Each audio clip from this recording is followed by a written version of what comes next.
Olá, meus amigos, muito bom dia, boa tarde, boa noite. Como sempre, um prazer imenso estar falando com todos vocês. No vídeo anterior, nós falamos a respeito do arrependimento versus os demônios. Apenas para recapitular, muitas são as igrejas que nos dias atuais estão fundamentando o seu trabalho em cima de demônios, em cima de campanhas. Eu disse e repito, eu não sou advogado do diabo. Eu sei da existência do diabo, eu sei da sua astúcia, eu sei como ele trabalha. Agora, uma coisa é você saber que o diabo existe, saber das suas astúcias, ensinar as pessoas da sua existência. Agora, outra coisa é você fundamentar o trabalho, significa tudo é o diabo, qualquer problema é o diabo está por detrás de todos os problemas que as pessoas têm, e também com respeito às campanhas. Quer dizer, a pessoa vai na segunda, ela recebe o alimento, na terça, na quarta, na quinta, na sexta, o ano inteiro. O ano inteiro. Enquanto a igreja ficar aberta, a pessoa vai ficar ela recebendo alimento. Inclusive, ela tem que comprar uma outra casa, se ela não tiver casa, e se ela tiver, ela tem que comprar uma outra casa para colocar tantos elementos que são dados nas igrejas nos dias atuais. Então, eu falei sobre isso no vídeo passado. Eu gostaria de dar continuidade, já aqui no livro de 2 Crônicas, capítulo 7, versículo 10 em diante. Você deve conhecer a história, você já ouviu muitos pastores falarem sobre isso. Quando Salomão ele constrói o templo, todo de ouro praticamente, era próspero, era muito bonito na sua época. Então, naturalmente que ele ficou satisfeito, ficou orgulhoso, ficou vaidoso. É natural, porque ele estava construindo para Deus, que era o sonho de Davi, o seu pai. Então, quando ele acaba de construir, preste bem atenção o que Deus fala para ele. Preste bem atenção. Assim Salomão acabou a casa do Senhor, a casa do rei. Tudo quanto Salomão intentou fazer na casa do Senhor e na sua casa, prosperadamente o efetuou. Então ele fez de todo o coração. De noite apareceu o Senhor a Salomão e lhe disse: ouvi a tua oração e escolhi para mim este lugar. Escolhi para mim este lugar para a casa de sacrifício. Então, preste bem atenção. Normalmente, você ouve os pastores falarem que a casa de Deus é a casa do sacrifício. Estou falando de oferta, estou falando de dinheiro. Os pastores utilizam normalmente esse versículo, esta passagem, para poder fazer campanhas de sacrifício. Então, eu quero explicar para você que quando Deus fala casa de sacrifício, ele não está falando casa de campanha. E eu vou provar isso para você. E eu não estou contra o sacrifício é bíblico. Eu estou querendo que você entenda o sentido da coisa. Quando Salomão constrói o templo e Deus aparece para ele, Deus é que fala: escolhi esse lugar para a casa de sacrifício. Mas Deus não fala: escolhi esse lugar para a casa de campanhas. Eu não escolhi esse lugar para ser uma feira livre. Eu não escolhi esse lugar para ser um comércio. Eu não escolhi esse lugar para ser um teatro ou para ser um circo. Eu escolhi esse lugar para ser casa de sacrifício. E em seguida, eu vou te provar o que eu estou falando. E em seguida, Deus fala para ele o seguinte: olha só. Se o meu povo, que se chama pelo meu nome, se humilhar, orar e se converter dos seus maus caminhos, então eu ouvirei dos céus, perdoarei os seus pecados e sararei a sua terra. Então Deus está falando de quê aqui? De arrependimento. Ele está falando de conversão. Ele está falando de pecados. Ele não está falando de oferta. Ele não está falando de dinheiro. Ele está falando de arrependimento. Ele está falando de conversão. Ele está falando de abandonar os pecados. Por isso Deus falou para Salomão.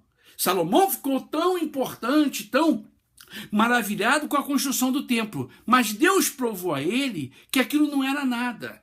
Deus até falou só, eu isso destruo em 3 dias. Então Deus não está preocupado com as pedras. Deus não está preocupado com a beleza. É importante? É importante. Eu sou a favor e sempre fui a favor de uma igreja bonita para o povo. Agora, você não pode fundamentar o seu trabalho em cima de uma igreja bonita, em cima de pedras. É o que muita gente está fazendo. Por que eu falo isso? Porque a palavra arrependimento não é falado. Se fala superficialmente. Então a casa de Deus hoje, que no passado foi escolhida para casa de sacrifício, para levar o povo ao arrependimento, o povo à conversão, o povo a abandonar os pecados, é o que Deus, ele fala aqui, repito, se o meu povo me buscar, em meu nome, mas hoje em dia o povo está buscando a Deus para quê? Diga comigo, pense comigo. Para que o povo hoje está indo nas igrejas? Buscar a Deus para quê? Para se converter? Seja sincero, não. Para se arrepender? Não. Para sair dos pecados? Não. O povo só está indo nas igrejas hoje para buscar bênção material. O arrependimento não tem valor nas igrejas hoje. Então Deus fala, se o meu povo se humilhar, isso é arrependimento. Orar e me buscar e se converter, arrependimento. Dos seus maus caminhos, arrependimento. Então eu ouvirei dos céus e perdoarei os seus pecados, arrependimento. Então, em um solo versículo, nós encontramos várias passagens que provam que Deus quer que a casa dele seja a casa do arrependimento. Por que eu falo isso? Porque as bênçãos são decorrentes do arrependimento. As bênçãos são decorrentes da conversão. As bênçãos são decorrentes quando você se afasta do pecado, quando você dá as costas para o pecado. Está escrito isso, está provado isso. Mas os pastores, na sua maioria, usam a casa de Deus e fazem o povo buscar a Deus apenas por bênçãos materiais. Ou eu estou errado? Ou eu estou errado? Não é? Não é verdade o que eu estou falando? Hoje em dia, você vai na igreja, as pessoas falam com Deus, elas gritam, os pastores gritam, ó Deus, o senhor tem que fazer isso, ó Deus, o senhor tem que fazer isso. Mas você não vê o pastor revoltado para levar o povo ao arrependimento. Por quê? Porque ele não tem moral para falar do arrependimento. Ele não tem moral para falar dos pecados, porque ele é o mais malicioso que existe dentro da igreja. Porque o interesse dele é agradar o seu líder.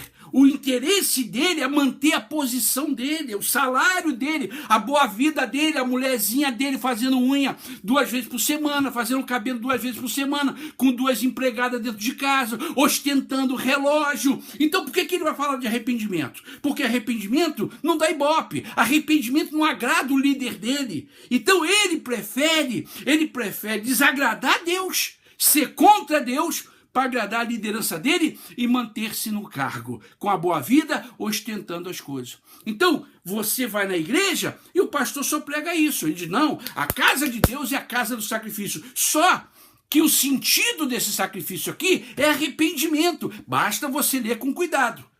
Agora, como você não lê a Bíblia, tudo que o pastor fala você engole, tudo que o pastor fala você come. Leia a Bíblia, leia com cuidado, leia palavra por palavra. Você não tem que ler o capítulo inteiro, uma palavra é suficiente.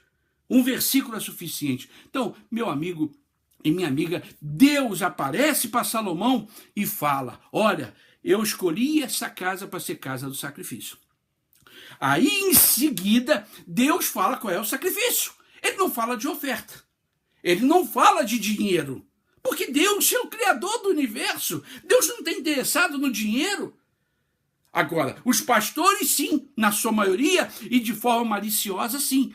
Então, você que está dando o seu dízimo, que está dando a sua oferta nessas igrejas, você está perdendo o seu tempo. Você não vai ser abençoado. Você não vai ser abençoado porque você está dando o seu dízimo, você está dando a sua oferta para satisfazer o ego do pastor, para satisfazer a ostentação dos pastores, na sua maioria, não todos naturalmente. Então você tem que saber para onde você dá o seu dízimo, para onde você dá a sua oferta, porque você não ouve mais. Você fala, as pessoas falam comigo, bispo, olha, eu não ouço mais falar de arrependimento, o que o senhor está falando, a gente não ouve. A gente não ouve mais falar de arrependimento. É como se o arrependimento fosse o maior pecado, como se o arrependimento fosse ofender as pessoas, e isso é uma realidade na igreja moderna nos dias atuais. Falar de arrependimento é ofender as pessoas. Agora, falar de dinheiro, falar que a pessoa vai ser o Bill Gates da vida, agrada a todo mundo. Agrada gregos e troianos, como diz o ditado popular. Então, hoje, falar de arrependimento, o que eu estou falando aqui, eu estou ofendendo. Mas eu prefiro ofender. Eu prefiro ofender. Se você se sente ofendido porque eu falo de arrependimento, então, e que sinta ofendido, então eu te ofendo com prazer. Eu te ofendo com prazer, porque eu não estou ofendendo a Deus. Não sou contra a oferta, não sou contra que fale das campanhas, não sou contra que fale de política, não sou contra que fale de sacrifício. Sou a favor porque tudo isso é bíblico, mas com moderação, não com exagero, não como prioridade, porque a prioridade é a salvação das pessoas e não pode haver salvação sem arrependimento. Eu não conheço salvação sem arrependimento, porque primeiro vem o arrependimento, depois é que vem a conversão. Então, não existe. Agora, os pastores, para enganar os trouxas, eles falam, olha, tem que nascer de novo, tem que nascer de novo, tem que nascer de novo. Quer dizer, uma coisa muito ilusória, muito superficial. Agora, por que não bate? Por que não faz estudo sobre o arrependimento? Por que não leva meses falando sobre o batismo nas águas? Não, olha, você tem que se batizar, você tem que se arrepender, tudo rapidamente. Agora, para falar de dinheiro, 40 minutos, 1 hora. Para falar de política, são 2 horas. O mês todo, o ano todo. Quer dizer, então, aí está a igreja moderna. Por isso que o diabo não persegue mais a igreja, especialmente no Brasil. O diabo não precisa perseguir a igreja, porque a igreja por si só está fazendo a vontade dele. Por isso, eu continuo pedindo a sua ajuda. Você que me conhece, você que gosta de mim, eu preciso fazer esse livro urgentemente. Está chegando o dia 12 de outubro, o dia da idolatria, o dia que o país para adorar as imagens. Então me ajude. Se você gosta de mim, me ajude. Não adianta você falar, estou orando pelo Senhor. Não, eu preciso da sua ajuda. 100, 200, 300, 400, o que você puder ajudar. Eu já tenho um lugar para abrir a igreja, eu tenho pastores que querem trabalhar comigo, não são poucos. Agora, eu preciso começar. Eu preciso dar o pontapé inicial. Se você me ajudar, amanhã eu poderei te ajudar. Se você me ajudar, não esqueça disso. Amanhã eu poderei te ajudar. Que Deus abençoe a todos, que tenham um bom dia.